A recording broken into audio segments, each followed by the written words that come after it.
Now let's get into the show. We talked a lot about Halliburton and Brunson. We're going to talk about them also later on in the topic that we have. But this first topic has to do with Minnesota and their future and what they plan to do. And Carson, earlier on the show, you made the statement that you think Kevin Durant is underrated at this point. Do you think KD going to Minnesota puts them over the top, or would it ruin their chemistry? First, Carson, I want you to hear Joel's trade package. Yeah, let me hear it. Apparently, Rob Dillingham. Well, Rob Dillingham, Jalen Clark, and who was it? Terrence Shannon? Julius Randle. No, he said Rob is Untouchables. untouchable and Jalen Clark untouchable. No, it wasn't that. What happened is we made a video, a pre-recorded video, and they didn't take salaries into account. So I took salaries into account. all you need to do to make the Kevin Durant trade happen, you need to trade Julius Randle. Yep. You need to trade Naz Reid.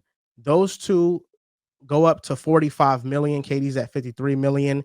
So is this assuming that Randall takes his player option or an assignment trade? Both of them his player option, that's what the salary would be. But it could be a sign and trade, and he could get more, and you can fill up more of that salary. And then the third piece would be Rob Dillingham. Right now on Fansball on the trade machine, the only trade that works is Naz, Randall, and Rob Dillingham to go get Kevin Durant. What about DiVincenzo? DiVincenzo, it'd be over the top because the Suns are over the second apron. They cannot take on additional salary. And with Randall and Reed, that's 45 million. With DiVincenzo at 11 million, they'd be at like 55, 56 million. But I don't think that's possible because Nas probably isn't going to take his player option, right? He's going to decline. He'll get decline it. What about there's two different outcomes. This is what I'm gonna tell you. Naz Reid could opt into his $15 million player option and then sign but here's the thing, there's two different extension qualifications for if he does it. If he doesn't opt into his player option, he gets a 4-year $87 million extension. That's $21.8 million per year. Or he could opt in to his option and sign a 4-year $94.2 million, which is $23.5 million annually. So he could get that security for 5 years down the line versus the first 4 years. And Randall is 4 years, $194 million extension eligible, which would put him at $48.5 million annually. So these are the decisions. These are the decisions that Minnesota is faced with. And I said, listen, I'd rather have Randall and Naz Reid included in the deal and not involve Rob Dillingham. To me, I think Rob Dillingham is one of those pieces I don't want to trade. They traded a first-round pick and a first-round pick swap to go get him. They have a glaring point guard issue. Mike Conley is aging. He was terrible in these playoffs. And I think Rob Dillingham could be the solution to their point guard problem the more he develops. And when he played this year, I thought he showed some flashes. So I don't want to give up on Rob Dillingham just yet. And especially for a year of KD where he's on an expiring deal, giving up Naz and Randall and Rob to make the salary work, I think that's losing an all-star, losing a sixth man of the year, and losing the potential point guard of your future franchise for a player who is going to be on your team for a year or two max. I think that's way too much to give up if you're Minnesota. Well, I think the presumption would be that they would give KD a short-term extension after this, like probably try to get a 2-3 year deal. And I don't think there's any question that it makes them a significantly better team right now if they get Kevin Durant. Like, I just cannot see this team really pushing the healthy Thunder very hard at all with Julius Randle as their second option. I just think you see how they eat him alive. He can't do any of his mismatch attacking stuff. I can't even get the ball in the post. They're fronting him. They're denying him. Can't dribble on the perimeter against these guys. So he melted down. It's not a surprise. It's not an outlier. Look at what happened to Triple J in this matchup. Like, big forwards who are dependent on attacking mismatches get destroyed by the Oklahoma City Thunder. Even Jaylen Brown, right, who's a slightly different archetype, but really does rely on his mismatch attacking. He struggled so much against the Thunder because he couldn't get the ball in the post and he couldn't handle on the perimeter against them. So they're not beating the Thunder with Julius Randle. And I think that Kevin Durant is still phenomenal. I mean, he was like a 27-7-4 on 65% true shooting guy this year, like he is every year. I don't worry about him ruining their chemistry. Like, I don't really think that that's a concern to me. The problems that teams have faced after going all in for KD, in my opinion, have largely been like in the Suns case, they just invested too much when the roster was already declining and KD wasn't enough to reopen a window because that core had already fallen off with CP3's regression with Ayton kind of falling off. And then you give up Cam Johnson and Mikal Bridges and 4 first-round picks. The Nets, unfortunately, they just like couldn't get their big 3 healthy. So I feel like people often look and they're like, oh, going all in on KD is a mistake. But if you can get him at this price for Minnesota, I think it's absolutely worth it in the short term. The question is just, how much are you prioritizing this window versus the long-term window? Because this is kind of the weird thing about building around Ant, where you've been to back-to-back conference finals, but he's 23. So if you think Rob Dillingham is a really important part of your future, like maybe you just don't want to move off of him. But I'm probably not as convinced of Dillingham as you are, Joel. I do think that point guard is a major problem for them. I think that they do need to figure it out. But I think the idea that Dillingham in the next year or two would be a super impactful player, I think that that's really, really optimistic, considering he wasn't even a rotation guy this year. I think defensively, he's a guy who's really going to get targeted, and offensively talented for sure, but still a lot to put together there. And you already have Gobert on this big contract, and he's 33 years old. So I would probably say, let's do what we can to give ourselves the best chance to win in this window. And like, there's an argument that, okay, even with KD, you're still not going to be favored over the Thunder, because I don't think they would be. And then it's like, is that worth it? Or should we try to like wait it out? I just don't think you're waiting the Thunder out. Like the Thunder are this great now, and they're probably just going to keep getting better. So I would say, since you're already in on this core, why not go a little more all in? And it's Kevin Durant, man. It's Kevin Durant. Having Kevin Durant on your basketball team compared to even Randall and Nas is a significant difference in terms of the sort of top end talent that you need to have a chance against the Thunder. I think it's too big of a risk, and the salary is a big reason for that. Any KD extension, he's going to be getting 50 million plus per year. You're paying Ant, you're paying Rudy, you're paying Jaden, you're paying then KD 50 million per year. That's going to put them pretty damn close to the second apron. And all these young guys that are already on their team that I think could step up. I think Terrence Shannon Jr. will do a great job filling in Nickeil Alexander-Walker's shoes next year. I like Jalen Clark a lot. Rob Dillingham would be in this package in this scenario. Who's their backup 5? They're not going to have a backup big at this point. And I just think that in an era where we've seen teams that have the most depth succeed, Minnesota, a team that would be trading 3 valuable players, one that wasn't in the rotation this year, but I think is valuable for the future. And on top of that, not having ownership of 6 of their 7 first-round picks in the next 7 years, it just straps what this team can be. I like more short-term moves that can improve the margins. I think right now their biggest glaring hole is the point guard position. You need more from that. And the Celtics in a rebuilding year, maybe you ask and you gauge the price point of Derek White. What can Derek White do on this team? I think those are the type of moves that I'd be searching for if I'm Minnesota, instead of going big star hunting.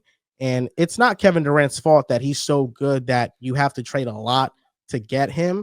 But in the process of doing so, it hampers your roster a lot. And, maybe Ant, KD, Jaden, and Gobert are enough to go through the West. But I also think that them making back-to-back conference finals put them in a position where they might feel pressure to make a move that they don't actually need to make, because this year was supposed to be a transition year. This year was supposed to be a year where we're going to get ahead of the second apron.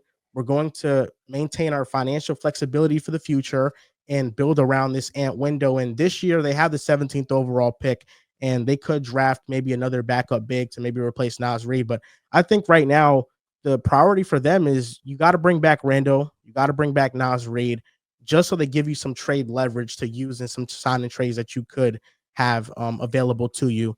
But I think Minnesota going all in on this core right now, they lost in 5 both times in the conference finals. I don't think they are as close as they may think they are. Yeah, I think talking about the Boston package, you have a better chance getting Drew Holiday than Derek White. If you want to go and get Derek White, it's not going to be a Kevin Durant package, but Boston's probably going to have to be blown away to be able to move off him right now, right? Like, you're not giving up Randall and Nas and Clark and maybe Dillingham, but you're definitely giving up Naz Reid, and you're giving up at least one more other valuable piece for Boston. They're not just going to be moving off Derek White because Tatum's out for a year. They still look at him as really part of this core. The Dillingham piece, at least for you, Joel, kind of holding this up is interesting because to me, Minnesota, even in the long term and of course the short term, is still going to be a defensive minded team. If you have, of course, Gobert, maybe not long term, but you have Jaden, you have Ant Edwards. And we just talked in depth about Jalen Brunson and his defensive deficiencies. Rob Dillingham is going to be worse. I mean, Rob Dillingham is nowhere nearly as strong as Jalen Brunson. He does not have the weight that Jalen Brunson has right now. And if you think he's going to be the point guard of your future, that's great. Is he going to be the point guard that's closing out these game 5, 6, and 7s in the Western Conference Finals in the second round of the playoffs? Maybe he can get there. But from what we've seen so far, I don't know if you could count on that. So Dillingham, while he might have the potential to be your future point guard, and you love what he could bring offensively as someone who's super quick, super agile, he could take anyone off the dribble, he could find his shot. I think all of that is a super, super plus. You also have a bit of a unknown in Dillingham too, that the trade value is still there, that you did move, multiple first round picks to get him last year. And we didn't really see any of him this season, that there's still, people around the league and GMs that are going to be wondering what he can be. But we could also see in 2 years from now, what if Rob Dillingham is just Emmanuel Quickley? Like, what if he's Emmanuel Quickley, but a worse defensive version of Emmanuel Quickley? And like, that's not going to be somebody, obviously looking back on like, oh, we could have got Kevin Durant, but instead we held on to this asset that a couple years down the line doesn't end up being what we think he can be in terms of value, what he brings to the team, and potentially in a Kevin Durant package. But I do think you have to make some sort of move if you want to come closer to what we saw against the Thunder. Because, I mean, we saw in a couple of these games, I know game 3 or game 4, was it that OKC just got blown out, by the first half. By the end of the second quarter, you knew that this game was over. But for the majority of the other games, OKC pretty comfortably won the series, right? This was not something we're looking at in this Indy and Knicks series where every game except one came down to the last couple possessions. OKC is clearly the better team right now. And it's probably not fair to compare because OKC is just better than everyone, maybe outside of the Nuggets, who I think that says a lot about Jokic more than just the team itself. But going to get Kevin Durant really gives you a better chance in the short term to be able to compete with them, just because what he brings you offensively and defensively, being able to pair him up with Ant. And I don't think it's going to cause any chemistry issues just because of the way Ant respects Kevin Durant, right? We've seen in the last couple of seasons, we saw in the Olympics how much that that Ant Edwards looks up to Kevin Durant. He looks at him as a big brother more so than, as someone he's competing with, even when we saw in the Sun series last season. So I think chemistry-wise, they would fit perfectly. But if you do give up that package, including Randall, including Reed, including a guy like Rob Dillingham, I mean, your depth isn't completely torn, right? You still, of course, are going to have Mike Conley and Edwards, Shannon McDaniels. Now you have Kevin Durant, Rudy Gobert. Can you bring back Nickeil Alexander-Walker? Can you keep Jalen Clark? That's still 7 guys that you feel pretty comfortable about, depending on how you feel about Jalen Clark, that going into next season, maybe you only need to add a couple of guys in this free agency, whether you have exceptions or potential trade exceptions going into the offseason. So if you're able to acquire Kevin Durant and you still have 7 rotation guys you feel pretty damn good about, I think you're in a better spot than a couple of the other teams that Kevin Durant has gone to recently. But like Carson mentioned, like you mentioned, Joel, it does shrink your title window, right? Like it does shrink your window to compete and actually win a championship from, a pretty long stretch right now, since you still have some flexibility after you moved off Karl Anthony Towns last season. Randall's expiring, Nall's expiring, Reed's expiring. So in a couple of years, you could go into a free agency or an off season where really anything's on the table. But the biggest issue, as you mentioned as well, Joel, is just those draft picks, right? Like you do not have the luxury of attaching 5 or 6 draft picks and going after a guy like Giannis, for example, in this offseason if someone became available 2 or 3 years down the line. That's the only thing that's really holding up Minnesota. But again, in 2 or 3 years from now, you're going to have some more draft picks down the line that get freed up after, most of those picks have been seen from the Rudy trade. So if I was Minnesota, I don't know if I would go all in on this Kevin Durant move.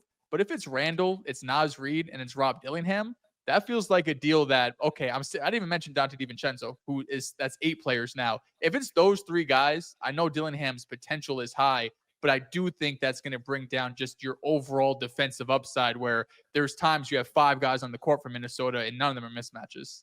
Yeah, but I think that with that, you don't have no bigs. Jalen Clark, Dante, and Terrence Shannon Jr. all play the same position, and then you don't have a backup point guard, and then you don't have a backup center on the roster. If you either. could include Dante instead of Naz in the trade, like let's say that Randall wants to do a sign and trade where he's signing a new contract, he's not opting in, so his dollar value goes up, and now you don't need Naz's extra $5 million or whatever compared to Dante. Would you do that if you're moving off Dante instead of Nas, so you're not worried about losing the second center? And that's what they traded to go. That's what they got back for Cat. True. You're still giving up Dillingham though, no? Because why would this? If I'm the Suns, I'm getting Randall and Dante. That's all I get. No. Yeah. Sorry, I was not taking Dillingham. I would try. Out of it. I would still try my hardest to swap keep Nas for Dillingham. Dante. I would offer the 17th overall pick. I would offer Why would the some Suns first round take picks that, though? swap. I would offer Jalen Clark or Terrence Shannon Jr. I would offer 25-year-old? other things. Terrence Shannon Jr. Yeah, I mean, he's an awesome player. brother. They want Rob. like, they're gonna want Rob. I mean, he's want- but they want but the both. Suns are also in the window where they want to win now with Devin Booker. They want that, but if we're being like completely realistic about their situation, I don't see a world where Devin Booker, like let's say it does like Devin Booker, Julius Randle, Dante DiVincenzo, that Grayson Allen, they still don't have a center. They're still gonna have Bradley Beal on That's the roster. other hurdle in this deal is that with the Suns having Booker and Beal and having Royce O'Neal and Grayson Allen, they probably don't want Dante back. They just have too many players that are playing a similar position. They probably would want Nas. They would want to complete their front court. So I think that's the big hurdle in what the Suns are going to ask for. I just think it's very risky because Kevin Durant's still playing at a high level, but next year he could continue that and then it could fall off. We don't know. He's at the age right now where his performance year to year is going to swing, and also the injury stuff with him. Are we? Because like you can say that this dude came off a torn Achilles and in the last 5 years has still been automatic 27, 28 on elite efficiency. Like he's an exception in the fact that he can shoot 55% from mid-range and 40% from three, and he's 7 feet tall. Like those are not shots that really become less available with age. We've seen the rim pressure decline. And yeah, he's lost some effectiveness, but he's still a clear top 10 player. So let me ask you this, Joel, because you're saying you're worried about the contract, you're worried about the age with KD. Let's look even a couple years down the line. Would you rather be paying 38-year-old KD $50 million or 32-year-old Julius Randle $48 million? Just one. I'd for rather one. pay KD. It's just KD. KD's a better player than Julius Randle, but also I think that we can't just measure Julius Randle by the OKC series because that's an all-time defense, and that's the measuring stick. That's who you you have have to to beat. get past. In the West, you have to get past them. Randle was great in the first 2 rounds, and he was very consistent for Minnesota the entire playoffs. I think Kevin Durant settling for mid-range jump shots against an OKC defense, he might not be the most efficient either. We've seen in the playoffs that KD hasn't. We've seen. I disagree. I think actually that's an ideal guy to go against that defense because they can't take those shots away without outright doubling. We've seen in the playoffs when they played the Timberwolves, they got swept, and Kevin Durant wasn't the best in that series. We've seen that Kevin Durant, the lack of rim pressure at his age in the playoff setting, especially last year, it caught up to him. Can I just be clear about something real quick though, Joel? When we say that Kevin Durant didn't have his best series, which I absolutely agree, he did not against that Minnesota defense. They were super physical. We're talking about a guy who averaged 27 points per game on 65% true shooting. When we talk about Julius Randle, we're talking about a guy who in game 2 had 6 points on 2 of 11 shooting with 5 turnovers, who in game 4 had 5 points on 1 of 7 shooting with 4 turnovers. I'm taking Kevin Durant on one leg over Julius Randle. Like we're talking about holding players to totally different standards. KD's Durant, ability to produce against any defense is very impressive. One for one, Kevin Durant is obviously way better than Julius Randle. It's the flexibility you get by keeping those players and having other trade options available to you. Almost as much. Like I will say that the Kevin Durant, his efficiency, in the Timberwolves series, it was great. There's no doubting that. But it's much like when he was in Golden State, when the Houston Rockets pushed him to 7 back in 2018 in the conference finals. A lot of that is due to we're going to let Kevin Durant play one-on-one. We're going to stay home on all these shooters and let him get those shots. And if you are playing your offense in that way, Kevin Durant's going to get his points. He's going to get his efficiency, but is it going to be conducive to the team's offense if those are the shots that you're allowing? I just don't see it all that much. We're again holding him to a totally different standard, man. And like that was a poorly constructed Suns offense, and the Timberwolves ate Beal alive in that series, and until game 4, they ate Book alive. KD was the only dude who was consistently producing remotely good offense for them. Julius Randle, we're talking about melting down. So, like, that's the thing. We're not debating the nuances of, oh, where does Kevin Durant rank among the 10 best players? We're saying the difference between him and Randle is massive. And if you're saying you'd rather have the multiple years of flexibility with Randle, I just worry that Julius Randle at 33 is a negative asset. Like, I think that there's a very real possibility teams view him that way. You have another bad postseason outing, and this was a good postseason overall, but a really, really bad final series. And you're paying him $50 million now. You're not paying him $30 million like this contract. You're paying him $50 million. I don't know if that's an asset I want to be attached to long term anyways. It is Naz Reid that they'd keep as well. And I don't think that could be overlooked because this is my fear with Minnesota right now. I think they're trapped in between two timelines and they might rush a move. If they get Kevin Durant, I think even if they get Kevin Durant in the next 2 years, we view OKC as a team that will be better than them in a playoff setting. Rudy Gobert, a big reason why Naz Reid is so important to their team is because Rudy Gobert at times is just unplayable offensively. He's also 33. He still provides an elite defensive floor, and we know what he brings on that end, but he can't catch the ball. He can't finish around the rim. And with KD, with Jaden, with Rudy, with Ant, with an Asian Mike Conley who provided nothing this past playoff run, I just think that you're attaching yourself to 3 players that are aging, that are declining, and I'd rather just go more and lean in more to the youth movement with Minnesota. And I thought that was exactly what they were doing when they traded Cat in the first place. And if that's the plan, which I think that was the plan to begin with, I would just stick with it. Now, if I can keep really Rob Dillingham this is where it becomes more of a feasible trade idea to me, because I do think Rob Dillingham is the answer to their point guard problems. I think even with the defensive liabilities, his ability to dribble drive, his ability to penetrate the defense, his ability to shoot 40% from 3, which he shot 44% from 3 in college, I think that he'll be able to provide an offensive spark that the team needs. Mike Conley had 12 attempts this year. Mike Conley averaged 6 points and 3 assists in 24 minutes, and Rob Dillingham in a rotation when he played minutes, he averaged 9 points and 4 assists. And Terrence Shannon Jr. Whenever he played 20 minutes or more for Minnesota, he averaged 15. So I think, I would lean into the youth movement. They have guys that fit Ant's timeline that they could grow with. And the best thing might be to wait out OKC second apron. That might be the best thing. That's a while away. Because they're not getting the second apron until like the second extensions from J-Dub and Chet.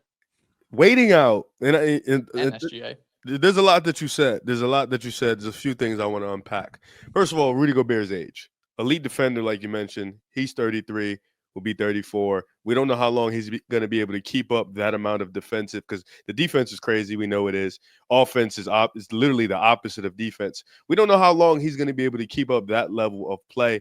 And Rudy Gobert is like their anchor. He's the guy that puts their defense together. He is that important for this team. And like we mentioned, Minnesota built their backs off the defensive identity. That's who they are. They're a physical, defensive-minded team, and Rudy Gobert is at the head of that ship. Then you mentioned Kevin Durant, another guy who hasn't had the best track record in the playoffs as of lately, but regular season can still give you a lot of juice as a top 10, top 12 player, wherever you have him ranked. Defensively, is still a positive guy and probably will play a lot better in a Minnesota system with Rudy Gobert, Jaden, and it's probably going to look so much better as opposed to being the number 1 defender in Phoenix, where he's obviously not that. A third thing, we mentioned youth movement. And I think when we talk about youth movement, we have to scale that out a bit, because we keep just mentioning OKC. And I think that's important. But there's what if Minnesota doesn't make a move? Houston makes a move, a big move. Now you have them jumping ship, and they're also another team that can jump in this conversation, because I trust in their youth movement more than Minnesota's outside of Ant-Man. Obviously, Minnesota has the best youth player out of both teams by far. But if we're looking at from 2 to 5, 6, most of them are probably the Rockets players. And this is another team that has the draft capital, has the young assets to make a move for maybe even a Kevin Durant or a Devin Booker or a Giannis, however they want to slice up. So this is another team that could jump in the race. And then Minnesota's sitting there. They don't have the draft capital. They could wait and they could worry about this youth movement, but then you have another team jump you. And then, there's still other teams that can make moves around the margin, like Denver and Lakers and stuff like that. I feel like waiting can be tricky, because you can wait, do nothing, bring your team back and fumble the bag, or you can make a drastic, quick, hasty move, then fumble the bag. It really is a gift and a curse. And I think Minnesota making the conference finals back to back has put them in a weird position because last year, they beat Denver for sure. Game 7, Denver was up 20. We thinking it's over, and then Denver ends up choking that game. This year, they go out there, they dominate the Lakers. They beat a Warriors team with no Steph. Now they're sitting in the conference finals again. As another year, and this was a year where they were supposed to be not a bad team, but they weren't supposed to be in conference finals, and now they're in there again. So now you're like, all right. And this is another thing, like back-to-back conference finals. Do we think Ant just wants to sit there and wait on a youth movement? Like this is a guy that has kind of tasted that vibe of like, no, we've got to the conference finals back-to-back years. I want to make the finals. I have an Olympic gold medal. Like I'm being talked about as the face of the league. I'm one of the best players in the league. I keep improving my game. Do I want to sit here and wait for Rob Dillingham, who reminds me a lot of Brandon Jennings and Darius Garland? Darius Garland didn't become good until his 3rd year. So does he want to wait on that? That's another thing that it's just so much going into it. I think Kevin Durant making that move, you probably should think about it. It's going to be a lot on the table. If it doesn't cost you too much, you do it. But right now you're sitting with Minnesota. You have a lot of young talent. You're probably going to bring back Naz Reid. You have the 17th pick in the draft. You can bring in another guy, hopefully another point guard. Mike Conley's probably going to retire eventually, so that gives you a little bit of money back anyways. But if you don't make the move for Kevin Durant and then Kevin Durant goes to another team in the West, then you're sitting there like, damn, we might have not made that move, and now another team might, trump us. I don't think any team in the West that can make a move, their first choice is Kevin Durant. I think the Rockets' first choice is Giannis. And if they make the move for Giannis, I mean, there's nothing that you could really say. Like, I think that with Minnesota, I just don't want them to make the wrong move. And I think that if I'm pairing Ant with another star, I want a star that can be there 4 to 5 years from now. That's what I'm saying. And all the assets that I'm trading to get this player, I'm still going to get the returns of that 4 to 5 years down the line. And I just think that with Kevin Durant, the future is just very uncertain with him. But we talked about available? This from like what'd you say? I was just saying, is that available this offseason? Especially for a team like Minnesota? Is there a star that you can get, or someone not on Ant's caliber, but maybe a tier or two below? I've heard about the Darius Garland rumors floating around for Minnesota. Yeah, that would be a great. Who the hell are you sending back? Who are you sending? But yeah. Well, I don't know, but that's been somebody that's been rumored to them. Yeah. I guess Minnesota fans are looking for a point guard, and they would welcome Darius Garland. For Garland swap? No, I'm good. Joel. No. Oh, if you're Minnesota, like Jaden for Garland straight up? Well, I mean, there'd probably be some pieces thrown in there a little bit, but Garland makes more than Jaden. Yeah, you'd have to get. It really depends. I don't know. I think Jaden McDaniels, I think, is 2 back-to-back conference finals where he's improving. He's been shown up by Luka and Shea, and those are 2 great generational scorers. There's nothing you can really do, but I think his best defensive role might be to be more of a roamer and to get like a real point of attack defender. I think that could be something that Minnesota could explore. Makes you wonder. I can't have that statement be makes sound. You wonder, guys. If Shea and Luka are the 2 guys that are killing you. Like, I agree. Those are the 2 guys that are killing you. I'm sorry, with all due respect, Jaden, you can only do so much.